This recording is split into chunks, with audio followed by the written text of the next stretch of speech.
After months of mounting trade tensions, the US president confirms that he's sending negotiators to China in a bid to avoid a trade war. I do play the trade card.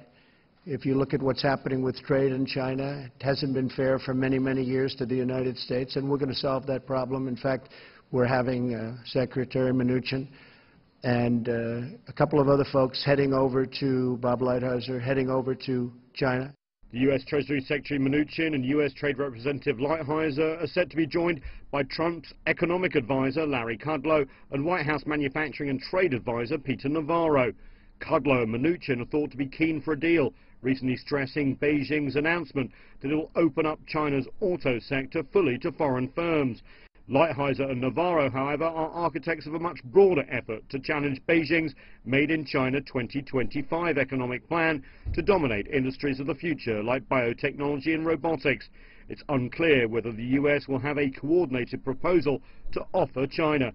The planned visit was given a guarded welcome in Beijing. We have received the message that the U.S. side hopes to come to China to talk about economic and trade issues. China welcomes it. And I would like to reiterate here, once again, that we express our welcome to this move. Liu Kang also stressed that China believes it's stuck by all World Trade Organization rules when it comes to trade, adding that if the U.S. government has any evidence against China, it should present it to the WTO and not act unilaterally.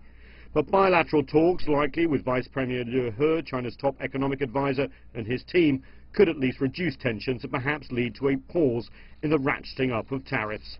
The US is still drawing up a list of possible tariffs on a total of $150 billion worth of Chinese products. Publication of that list could be delayed, at least, until US officials return from Beijing.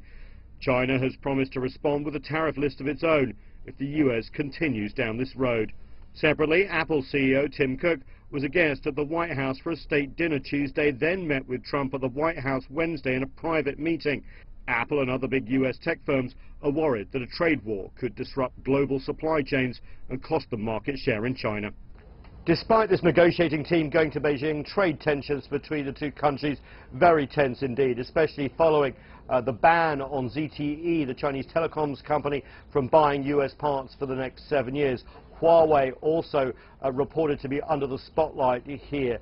A breakthrough is desperately needed if a trade war is going to be averted, and of course the global ramifications of the fallout between the world's two biggest economies.